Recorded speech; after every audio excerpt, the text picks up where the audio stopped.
Hello student, आज मैं आपको रोटेशन मोशन में टॉर्क अबाउट ए लाइन निकालना सिखाऊंगा। इसके पहले वाली क्लासेस में हमने torque about A point discuss किया था किसी भी फोर्स का। तो टॉर्क अबाउट ए लाइन निकालने का मेथड क्या होता है?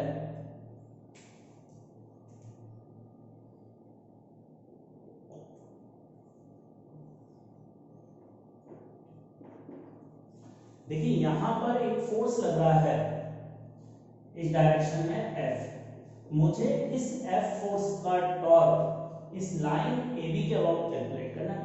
अभी तक हम ये force point of application P पर है, इस फोर्स का टॉर्क निकालना सीख रहे थे एक पॉइंट के अबाउट। अब इस पूरी लाइन, इसको हम एक्सिस ऑफ रोटेशन भी कह सकते हैं, इसके अबाउट इस फोर्स का टॉर्क निकालना है। तो टॉर्क निकालने के लिए मेथड क्या होता है? इस लाइन पर आर्बिट्रेरी कोई पॉइंट ले लेते हैं, हम मान लो O पॉइंट कंसीडर किया। अब रैंडमली हम कोई पॉइंट कंसीडर करते हैं और क्वेश्चन सॉल्व करने के लिए पॉइंट ऐसा लिया जाता है जिसके अबाउट टॉर्क निकालना हमारे लिए आसान हो। तो हम अपनी इच्छा से इस लाइन पर कहीं भी एक पॉइंट मान सकते हैं, इमेजिनरी O पॉइंट। अब इस O पॉइंट के अबाउट इस फोर्स का टॉर्क निकालेंगे, जैसे हमने पहले निकाला था पॉइंट के अबाउट टॉर्क। टॉर्क आने के बाद मान लो इस O पॉइंट के अबाउट इस फोर्स का टॉर्क इस डायरेक्शन में आया, O पॉइंट के अबाउट टॉर्क इस लाइन के अलोंग आया और इस टॉर्क का इस लाइन AB से एंगल मान लो थीटा है। तो टॉर्क का जो कंपोनेंट होगा ना, ये O पॉइंट के अबाउट टॉर्क आया इस डायरेक्शन में, O पॉइंट के अबाउट जो टॉर्क आया उसका लाइन के अलोंग जो कंपोनेंट होगा cos थीटा, ये टॉर्क के बराबर होगा अबाउट लाइन AB। और यही देखो मैंने इसकी डेफिनेशन में लिखा है, torque of force about line AB is equal to component of torque of force F about any point on the line AB line पर कोई भी एक पॉइंट को कंसीडर करो, उसके अबाउट इस फोर्स का टॉर्क निकालो, उस टॉर्क का component along line AB is known as force का टॉर्क होगा। तो करने इसको नोट, फिर हम आगे डिस्कस करते हैं।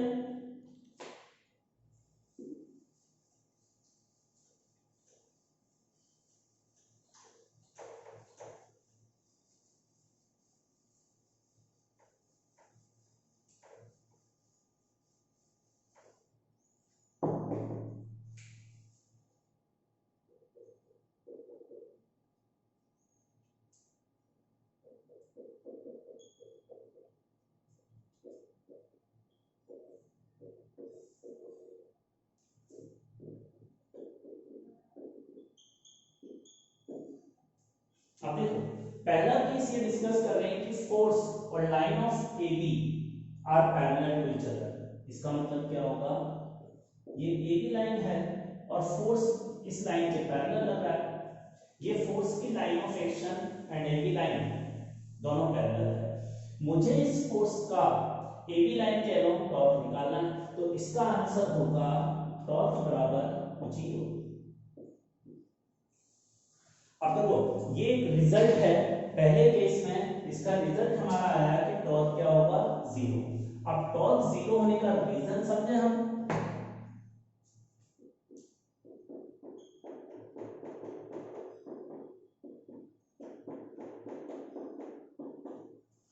हमने टॉर्क अबाउट ए पॉइंट निकालने का फॉर्मूला ये डिस्कस किया था और हम ये जानते हैं कि टॉर्क फोर्स के हमेशा परपेंडिकुलर होता है। तो टॉर्क अगर हमेशा फोर्स के परपेंडिकुलर होगा, तो जैसे यहाँ एक आर्बिट्रेरी पॉइंट कंसीडर करूंगा इस पर O, इस O पॉइंट के अबाउट अगर इस फोर्स का टॉर्क निकालूंगा तो इस फोर्स के हमेशा परपेंडिकुलर आएगा ना, और जो चीज इस फोर्स के परपेंडिकुलर है वो लाइन AB के भी परपेंडिकुलर होगी, क्योंकि ये दोनों एक दूसरे के पैरेलल है। तो टॉर्क मान लो इस डायरेक्शन में आया, टॉर्क जो आएगा इस फोर्स का इस फोर्स की लाइन ऑफ एक्शन के परपेंडिकुलर आएगा।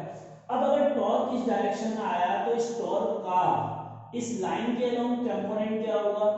किसी भी वेक्टर का उसके परपेंडिकुलर कंपोनेंट क्या होता है? 0। तो टॉर्क 0 हो जाएगा। तो ये फर्स्ट केस है, नोट कर लें इसको। अब देखिए सेकंड केस है, ये AB लाइन है, इस इसके अबाउट मुझे फोर्स का टॉर्क निकालना है और फोर्स इस लाइन के अराउंड लग रहा है। तो ये फोर्स की जो लाइन ऑफ एक्शन है, फोर्स की ये लाइन ऑफ एक्शन है, इस लाइन ऑफ एक्शन को अगर हम पीछे की तरफ बढ़ाएंगे तो ये इस AB लाइन को कट कर रही है। तो अगर फोर्स की लाइन ऑफ एक्शन इस लाइन को कट करे तो इस फोर्स का टॉर्क भी लाइन AB के अबाउट 0 होगा।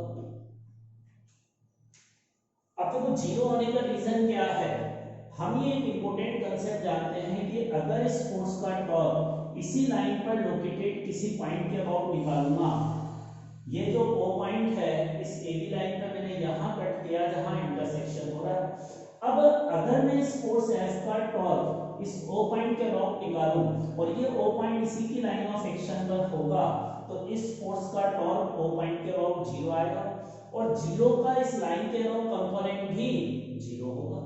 तो इसलिए सेकंड केस का आंसर हो गया 0।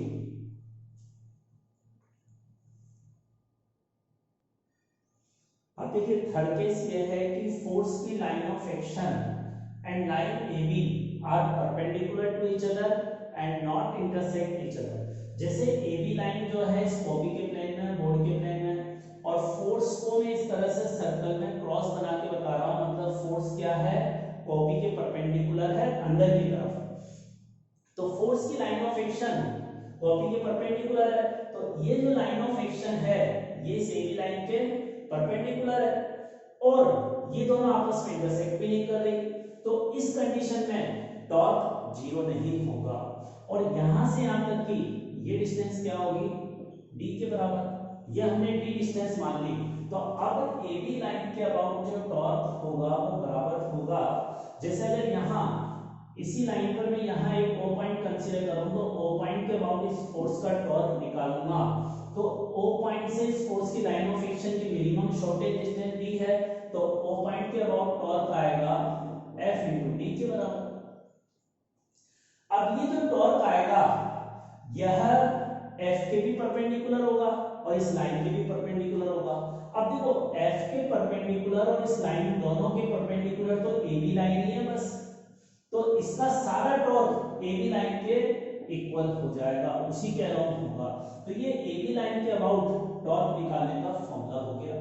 तो इस तरह से हम फोर्स का टॉर्क AB लाइन के अबाउट कैलकुलेट कर सकते हैं। अब देखो इसकी एप्लीकेशन हम डिस्कस करते हैं। इंक्लाइन प्लेन है फिक्स और इस पर एक ऑब्जेक्ट रखा हुआ है इस तरह से। ये ऑब्जेक्ट कोई भी स्फीयर हो सकता है, डिस्क हो सकती है, इस तरह का कोई ऑब्जेक्ट है जो इस इंक्लाइन प्लेन पर रखा हुआ है। ये ऊपर नीचे किसी भी डायरेक्शन में मूव कर रहा होगा उससे मतलब नहीं, मुझे इस पर लगने वाले जितने भी फोर्स हैं उन सारे फोर्सेस का टॉर्क निकालना है। किस पॉइंट के अबाउट, यहाँ ये स्फीयर और ये इंक्लाइन प्लेन कांटेक्ट में है और ये पॉइंट ऑफ कांटेक्ट है P। तो इस पॉइंट ऑफ कांटेक्ट से पास होने वाली लाइन जो इस ये डायग्राम आपने कॉपी में बनाया तो इसके परपेंडिकुलर है। P पॉइंट से पास होने वाली लाइन जो इस कॉपी के परपेंडिकुलर है उसके अबाउट मुझे सारे फोर्सेस जो इसका लग रहे हैं उनका टॉर्क निकालना है। क्लियर? अब देखो इस ऑब्जेक्ट पर एक तो नॉर्मल लगेगा ना, नॉर्मल इधर आएगा और ये नॉर्मल फोर्स है, इसकी line of action P point से पास हो रही है तो P पॉइंट के अबाउट इस नॉर्मल का टॉर्क 0 होगा। तो नॉर्मल का टॉर्क तो कितना आ गया, 0 के बराबर। ठीक है, नॉर्मल की लाइन ऑफ एक्शन इसी पॉइंट ऑफ कांटेक्ट से पास होगी तो इसका टॉर्क 0 होगा। अब इस पर एक फ्रिक्शन और लगेगा। फ्रिक्शन जो लगेगा सरफेस के पैरेलल लगता है ना, या तो इंक्लाइन प्लेन पर ऊपर की तरफ लगेगा या नीचे की तरफ। मान लेते हैं ऊपर की तरफ फ्रिक्शन लग रहा है इस इंक्लाइन प्लेन के द्वारा इस ऑब्जेक्ट पर। अब ये जो फ्रिक्शन है इसकी लाइन ऑफ एक्शन की तो P पॉइंट से पास हो रही है तो फ्रिक्शन का भी टॉर्क 0 होगा, तो फ्रिक्शन फोर्स का भी इस P पॉइंट से पास होने वाली लाइन के अबाउट टॉर्क 0 आ जाएगा। अब इसके बाद mg बचा। क्या mg की line of action P point से पास होगी? मैंने आपको बताया था पॉइंट ऑफ एप्लीकेशन, जो ग्रेविटेशन फोर्स है उसकी पॉइंट ऑफ एप्लीकेशन कहाँ होती है, सेंटर ऑफ मास पर। तो जितना भी इसका मास है उसका ग्रेविटेशन फोर्स हम कहां पर लगा हुआ मान सकते हैं, पॉइंट कौन सा है, इमेजिनरी पॉइंट इस ऑब्जेक्ट का सेंटर ऑफ मास। तो सेंटर ऑफ मास यहां पर है, सेंटर ऑफ मास पर ग्रेविटेशन फोर्स मानूंगा mg डाउनवर्ड लग रहा है। अब देखो mg की लाइन ऑफ एक्शन को आगे पीछे बढ़ाऊंगा तो क्या इस पॉइंट ऑफ कांटेक्ट से पास होगी? नहीं होगी ना, तो mg का टॉर्क नॉन जीरो होगा, mg का टॉर्क नॉन जीरो होगा। अब mg का टॉर्क मुझे निकालना है कितना होगा इस लाइन के अबाउट, ये P पॉइंट से पास होने वाली लाइन जो इस कॉपी के परपेंडिकुलर है, इसके अबाउट mg का टॉर्क निकालना है। अब mg का टॉर्क निकालने के लिए क्या करते हैं हम, mg के कंपोनेंट करते हैं, ये एंगल थीटा, तो mg का इधर कंपोनेंट आएगा mg cos थीटा, और इस इंक्लाइंड प्लेन के पैरेलल mg का इधर कंपोनेंट आएगा mg sin थीटा। अब ये बताओ mg के दो कंपोनेंट है, इनमें से कोई कंपोनेंट, ये वाला जो कंपोनेंट है इसकी लाइन ऑफ एक्शन ये है और इसकी line of action P point से पास हो रही है ना, तो mg के इस कंपोनेंट के कारण P पॉइंट से पास होने वाली लाइन के अबाउट टॉर्क जीरो होगा। तो mg के इस कंपोनेंट के कारण mg cos थीटा वाले कंपोनेंट के कारण P पॉइंट से पास होने वाली लाइन के अबाउट टॉर्क जीरो होगा। अच्छा, ये जो भी स्फीयर या डिस्क है इसकी रेडियस भी मुझे r दे रखी है। अब mg sin थीटा जो फोर्स बचा, इसका टॉर्क अगर P पॉइंट से पास होने वाली लाइन के अबाउट निकालूंगा तो ये लाइन ऑफ एक्शन ये है और ये इस P पॉइंट से पास नहीं हो रही और दोनों के बीच की मिनिमम डिस्टेंस इस डिस्क की रेडियस के बराबर है ना, तो mg sin थीटा का टॉर्क क्या होगा, mg sin थीटा का टॉर्क आएगा इस P पॉइंट के about mg sin theta into r, यही होगा mg का टॉर्क। तो ये हमारे पास रिजल्ट आ गया mg sin थीटा का टॉर्क, और मैं ये कह सकता हूं ये mg फोर्स का टॉर्क भी है क्योंकि cos थीटा का कंपोनेंट जीरो है तो टोटल mg के टॉर्क के बराबर ही होगा। cos थीटा के कारण तो टॉर्क जीरो है इस पॉइंट के अबाउट, तो ये टॉर्क होगा। अब इस टॉर्क का डायरेक्शन क्या होगा, क्लॉकवाइज या एंटी क्लॉकवाइज? टॉर्क का डायरेक्शन किधर होगा, देखो टॉर्क का डायरेक्शन समझा है,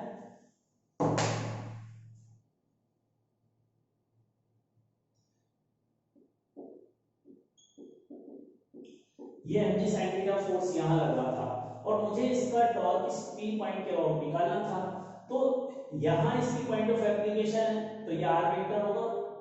अब r क्रॉस f करेंगे r से f की तरफ, तो ये एरो किधर बना, एंटी क्लॉकवाइज, तो टॉर्क का डायरेक्शन किधर आया, mg का एंटी क्लॉकवाइज डायरेक्शन में आया टॉर्क। तो इस तरह से mg के टॉर्क का डायरेक्शन हम कैलकुलेट कर सकते हैं, करना इसको नोट। अब देखिए अगला क्वेश्चन ये है कि पार्टिकल को हमने स्ट्रिंग से बांधकर इस तरह से हॉरिजॉन्टल सर्कल में यूनिफॉर्म स्पीड से मूव करा रहे हैं, यह कॉनिकल पेंडुलम भी कहलाता है अरेंजमेंट, यह अरेंजमेंट का क्या नाम है, कॉनिकल।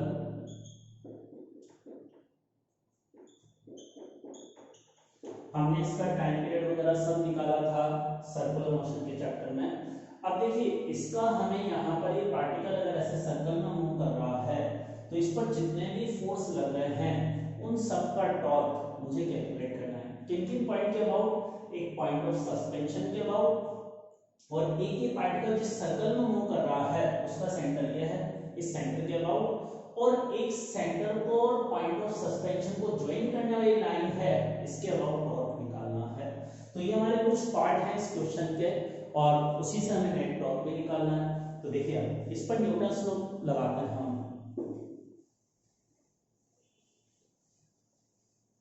तो यहाँ इस मास का अगर मैं फ्री बॉडी डायग्राम बनाऊं तो इस पार्टिकल पर एक तो ग्रेविटेशन फोर्स लगेगा नीचे mg, और एक रस्सी लगाएगी टेंशन, तो रस्सी का टेंशन रस्सी के अराउंड लगेगा, पुलिंग फोर्स है इस तरह से। अब ये जो दो फोर्स है इनका टॉर्क मुझे निकालना है, तो देखो टेंशन की जो लाइन ऑफ एक्शन है वो इस S पॉइंट से पास हो रही है, तो टेंशन का टॉर्क तो S के अबाउट जीरो होगा, torque of tension about S is zero, और S के अबाउट भी जीरो होगा टेंशन का, और इस लाइन के अबाउट भी जीरो होगा क्योंकि अगर इस लाइन को टेंशन की लाइन ऑफ एक्शन इंटरसेक्ट करती है तो टॉर्क जीरो होता है, तो टेंशन का टॉर्क जीरो होगा अबाउट लाइन आंसर। तो दो पार्ट के तो आंसर ही आ गए, टेंशन का टॉर्क इस पॉइंट ऑफ सस्पेंशन के अबाउट भी जीरो है और S और O को ज्वाइन करने वाली लाइन के अबाउट भी जीरो है, ये अपना आंसर है।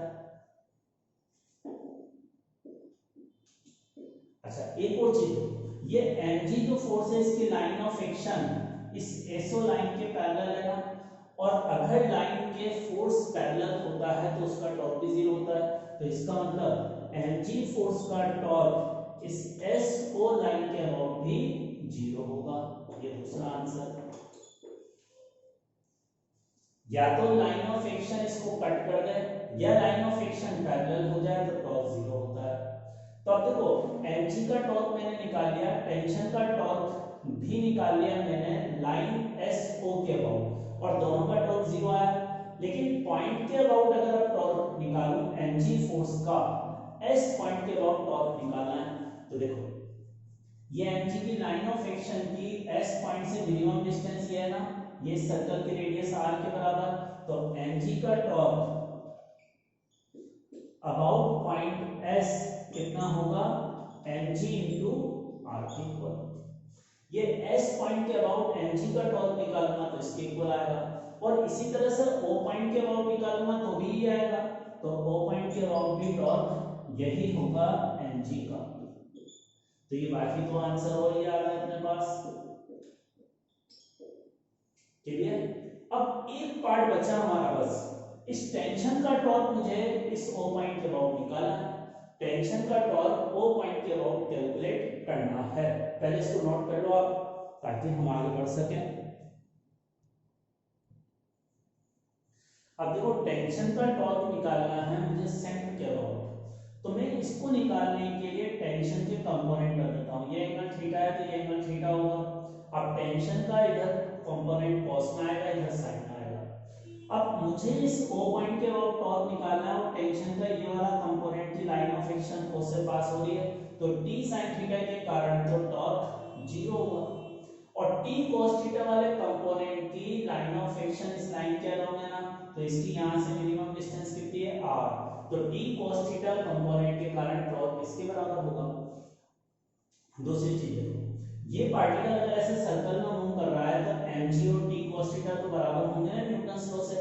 ऊपर नीचे तो एक्सेलरेशन है ही नहीं, तो ये न्यूटन्स लॉ से हमने ये इक्वेशन बनाई कि t cos थीटा mg के इक्वल है। तो यहाँ t cos थीटा की जगह mg लिखूंगा तो टॉर्क ही आ जाएगा।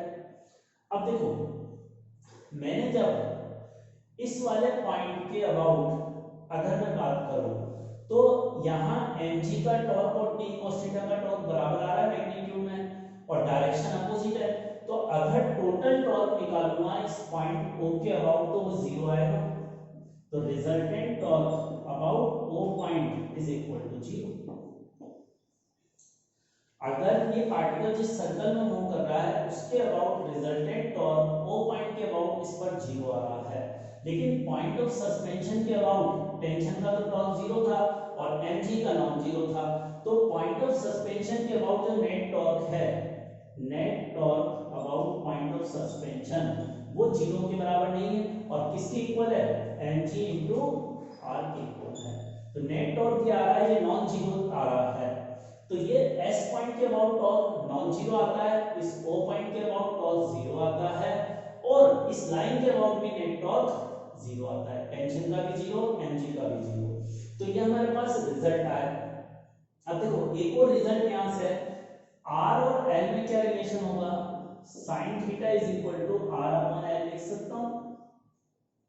स्ट्रिंग की लेंथ l और इस सर्कल की रेडियस में रिलेशन ये आ जाएगा।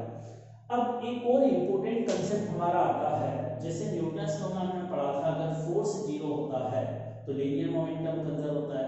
यहां हम आगे पढ़ेंगे कि अगर टॉर्क जीरो होता है तो एंगुलर मोमेंटम कंजर्व होता है।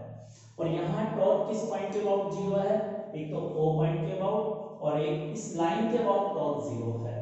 इस S पॉइंट के अबाउट नेट टॉर्क जीरो नहीं है, mg का टॉर्क नॉन जीरो आ रहा है, तो S पॉइंट के अबाउट टॉर्क जीरो नहीं है, तो S के about angular momentum conservation law apply नहीं कर सकते। बाकी O पॉइंट के अबाउट एंगुलर मोमेंटम कंजर्व रहेगा इस पार्टिकल का, और इस लाइन के अबाउट भी एंगुलर मोमेंटम, और ये लाइन इस पार्टिकल की एक्सिस ऑफ रोटेशन है, इस लाइन के अबाउट ये रोटेट कर रहा है, तो इस एक्सिस ऑफ रोटेशन के अबाउट इस पार्टिकल का एंगुलर मोमेंटम कंजर्व है। ये इंपॉर्टेंट रिजल्ट है, करना इसको नोट। अब देखिए नेक्स्ट पॉइंट है फोर्स कपल। फोर्स कपल का मतलब क्या होता है, अगर दो फोर्स जिनके मैग्नीट्यूड सेम हो एंड डायरेक्शन अपोजिट हो तो रिजल्टेंट फोर्स जीरो होगा, तो इसको हम कहते हैं फोर्स कपल।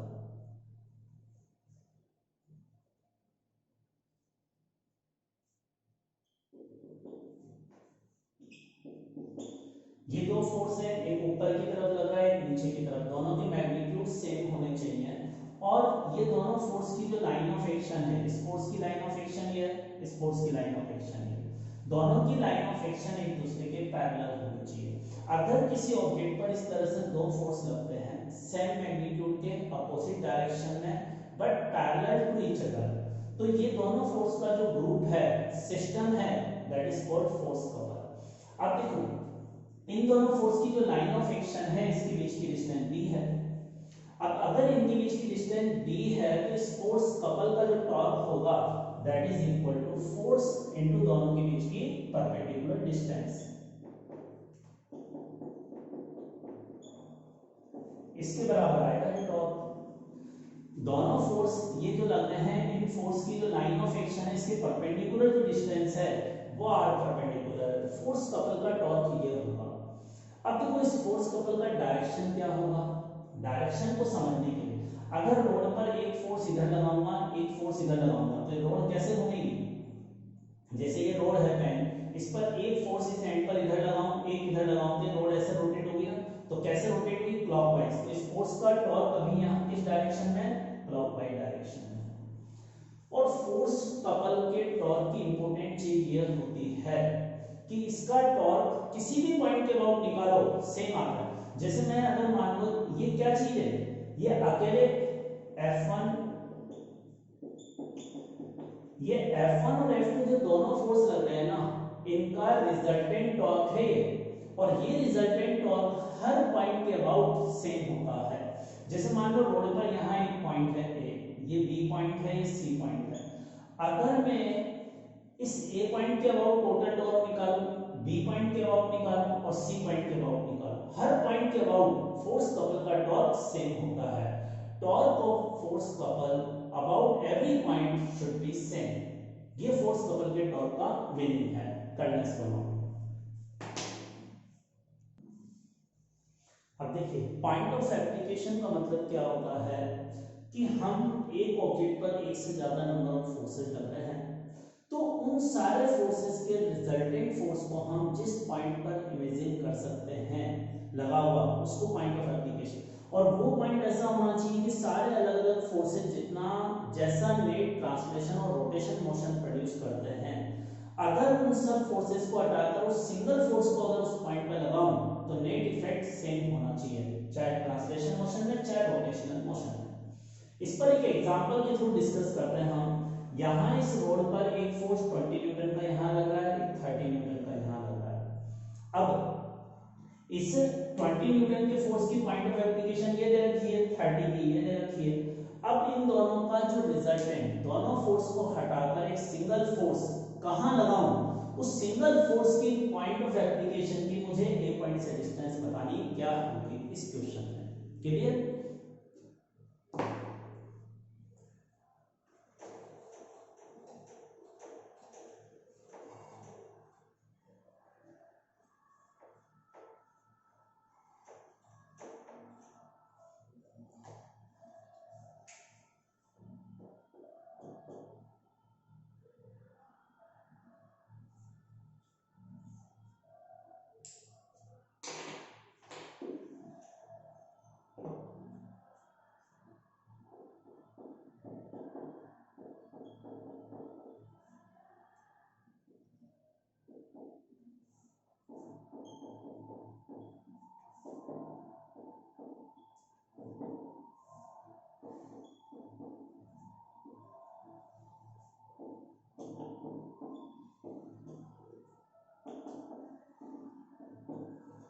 अब देखो इसमें क्या करेंगे हम, मुझे ए पॉइंट से डिस्टेंस निकालनी है ना, तो मैं ए पॉइंट के अबाउट टॉर्क निकाल रहा हूं। अब ए पॉइंट के अबाउट 20 न्यूटन के फोर्स का टॉर्क निकालूंगा, तो 20 न्यूटन के फोर्स की लाइन ऑफ एक्शन की ए पॉइंट से मिनिमम डिस्टेंस 10 है, तो 20 × 10 इसका टॉर्क होगा।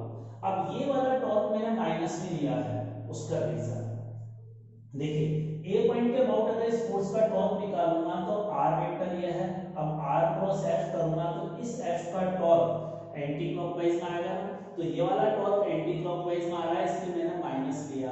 मैंने ये अज्यूम कर लिया कि एंटी क्लॉकवाइज वाले टॉर्क को मैं नेगेटिव कंसीडर करूंगा और क्लॉकवाइज को पॉजिटिव लूंगा। ये हमारा कन्वेंशन, हम बदल भी सकते हैं, आंसर में कोई फर्क नहीं पड़ेगा। तो इस 20 न्यूटन का टॉर्क ए पॉइंट के अबाउट एंटी क्लॉकवाइज है, इसलिए माइनस, और 30 न्यूटन का टॉर्क निकालूंगा तो 30 न्यूटन की लाइन ऑफ एक्शन ये है। अब ए पॉइंट के अबाउट इसका टॉर्क निकाल रहा हूं तो परपेंडिकुलर डिस्टेंस 30 है, तो 30 into 30, और ये पॉजिटिव समझ में आया।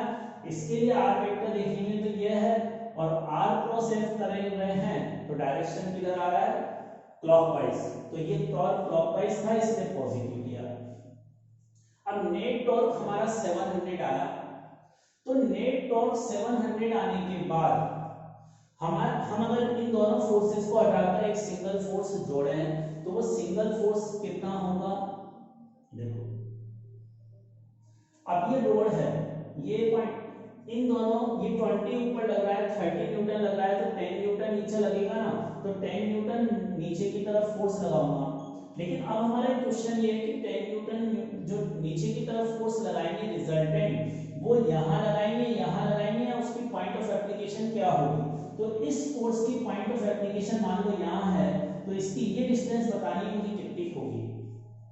अब ये डिस्टेंस इतनी होनी चाहिए ताकि इस फोर्स का टॉर्क इस ए पॉइंट के अबाउट पहले जितना आ रहा था उतना आया, और पहले 700 आ रहा था, और अगर ये 10 न्यूटन है तो इसका ए पॉइंट के अबाउट टॉर्क क्या होगा, 10 into परपेंडिकुलर डिस्टेंस, और इससे परपेंडिकुलर डिस्टेंस 70 आ गई। तो ये टॉर्क की पॉइंट ऑफ एप्लीकेशन, मतलब जो नेट फोर्स है 10 न्यूटन का, वो किस जगह लगाएंगे वो हमें पता लग गया, कर लिया। अब देखिए अगला केस ये है, इस तरह का क्वेश्चन हमने न्यूटन्स लॉ में भी डिस्कस किया था। m1 m2 मास स्प्रिंग से बांध रखे हैं, इनके एक्सेलरेशन बताना है। अब हमें ये देखा है कि यहाँ जो पुली है, इस पुली का मोमेंट ऑफ इनर्शिया I है, इसकी रेडियस r है। बेसिकली वहां क्या होता था, न्यूटन्स लॉ में पुली घूमती नहीं थी, पुली फिक्स रहती थी, ये घूमती नहीं थी। इस रोटेशन वाले चैप्टर में ये पुली घूमेगी, it is free to rotate, किसके अबाउट, इसका जो सेंटर ऑफ मास है, इस लाइन, इससे पास होने वाली लाइन जो इसके प्लेन के परपेंडिकुलर है, ये एक्सिस ऑफ रोटेशन है, और इस एक्सिस ऑफ रोटेशन के अबाउट ये पूरी क्लॉकवाइज या एंटी क्लॉकवाइज घूमने के लिए फ्री है। अब एक और चीज दे रखी है, देखो यहाँ ये रस्सी है ना, इस पुली पर स्लिप नहीं करेगी, ये रस्सी पुली पर के साथ पुली पर से पास हो रही है, तो ये पुली पर स्लिप नहीं करेगी, हमें क्वेश्चन में दे रखा है। और स्लिप नहीं करने का मतलब है रस्सी और पुली के बीच में सफिशिएंट फ्रिक्शन है। अब देखो इस क्वेश्चन में m1 का मास m2 से ज्यादा दे रखा है, ये हैवी ब्लॉक है तो इसका एक्सेलरेशन नीचे होगा, तो इसका एक्सेलरेशन नीचे मान लो a, और स्प्रिंग कांस्टेंट से अगर ये नीचे जा रहा है तो ये वाला ब्लॉक ऊपर की तरफ जाएगा एक एक्सेलरेशन से, ठीक है। न्यूटन्स लॉ में हम क्या कंसीडर करते थे, रस्सी और पुली के बीच में कोई फ्रिक्शन नहीं है तो पुली घूमती नहीं थी। अब लेकिन यहाँ रस्सी और पुली के बीच में फ्रिक्शन है, और न्यूटन्स लॉ में हमने एक और कंसीडर किया था, इधर वाली रस्सी में टेंशन और इधर वाली रस्सी में टेंशन बराबर होगा। लेकिन जब यहाँ रस्सी और पुली के बीच में फ्रिक्शन है और ये पुली घूम रही है, तो इधर का टेंशन और इधर का टेंशन बराबर नहीं हो सकता, तो दोनों तरफ का टेंशन अलग अलग होगा, इधर का T1 इधर का T2।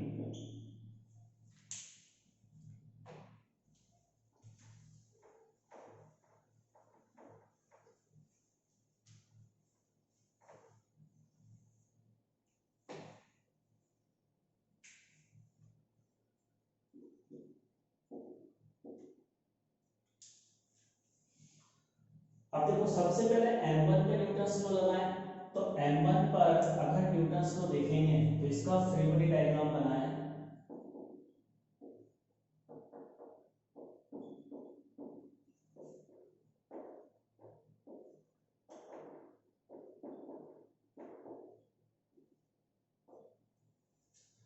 ये हमारा इसका फ्री बॉडी डायग्राम बनाना, दोनों ब्लॉक के एक्सेलरेशन सेम है लेकिन टेंशन अलग अलग।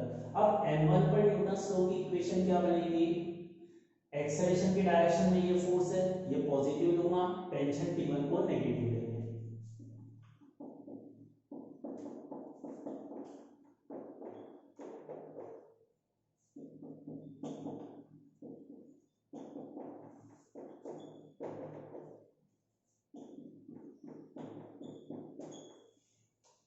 तो ये हमने न्यूटन्स लॉ की दो इक्वेशन बना दी, लेकिन इन दो इक्वेशन से न्यूटन्स लॉ में क्वेश्चन सॉल्व हो जाता था, क्योंकि दोनों टेंशन बराबर होते थे तो टेंशन के अलावा एक एक्सेलरेशन, दो वेरिएबल, दो इक्वेशन होती थी।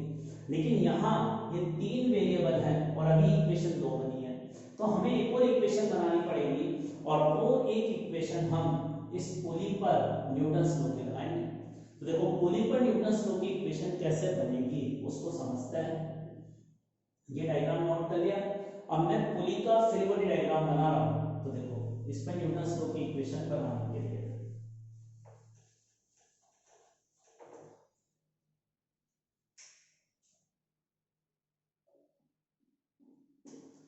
देखिए पुली से एक रस्सी ऐसे पास हो रही है ना, तो इस रस्सी पर जो T1 टेंशन है इधर और यहाँ एक T2 टेंशन इधर की तरफ। एक पुली का मोमेंट ऑफ इनर्शिया है, डेफिनेटली इसका कुछ मास होगा तो इस पर ग्रेविटेशन फोर्स भी लगेगा mg के बराबर। एक ऊपर ये पुली छत से बन रही है तो छत भी इस पर फोर्स लगा रही होगी F, ऐसा फोर्स लगा रही होगी। अब देखो इसके अलावा यहाँ जो स्प्रिंग बन रही है, m1 मास जो है नीचे की तरफ जा रहा है, m2 जो है ऊपर की तरफ जा रहा है। तो अगर ये नीचे की तरफ जा रहा है तो यहाँ जो पुली पर ये वाला पॉइंट है इसका एक्सेलरेशन नीचे की तरफ a होगा और पुली का ये वाला जो पॉइंट है इसका एक्सेलरेशन a ऊपर की तरफ होगा। तो ये बेसिकली अगर हम इन दोनों के एक्सेलरेशन देखें तो इस पुली का यहाँ, इस पुली का तो कौन सा मोशन है, केवल रोटेशन मोशन है ना, इस लाइन के अबाउट ये घूम रही है, तो ये पुली जो घूमेगी वो इस डायरेक्शन में घूमेगी अल्फा एंगुलर एक्सेलरेशन से। इस पुली का एंगुलर एक्सेलरेशन अल्फा इधर की तरफ होगा। अब इस पर हम टॉर्क पर इक्वेशन लगाएं,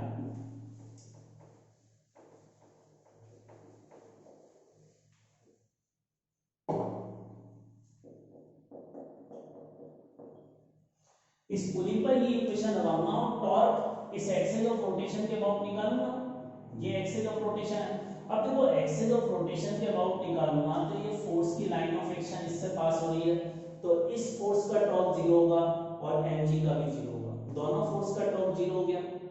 अब T1 टेंशन का टॉर्क और T2 टेंशन का टॉर्क आएगा।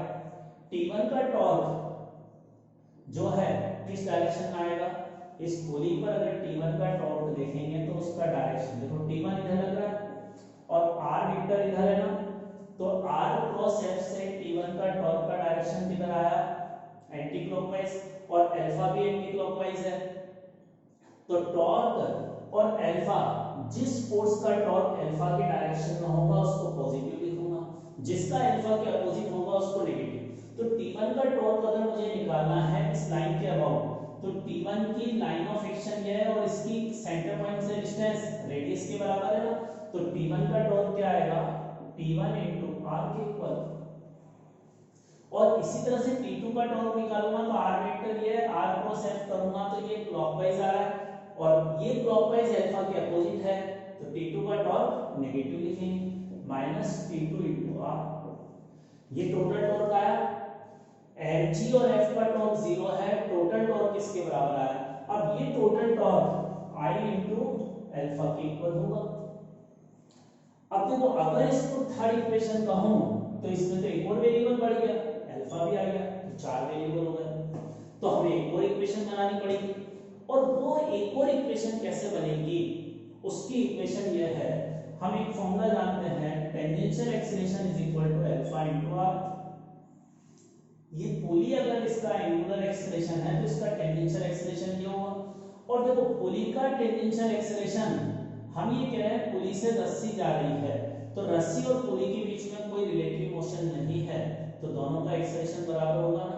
ये पुली का एक्सीलरेशन और रस्सी का एक्सीलरेशन a है, तो there is no sliding slipping, इसका मतलब a बराबर अल्फा r के है। ये पांच इक्वेशन होगी। अब इन पांचों इक्वेशन को सॉल्व करके हम आंसर निकालेंगे। कर लें इसको नोट, फिर मैं पांचों इक्वेशन को सॉल्व करने का तरीका बता रहा हूं, देखिए।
अब देखो इनको सॉल्व करने के लिए यहां से r कॉमन आ जाएगा और अल्फा की जगह लिख दूंगा a बाई आर, तो अल्फा की जगह a बाई आर और एक r नीचे से आया था, तो ये एक्सप्रेशन हुआ।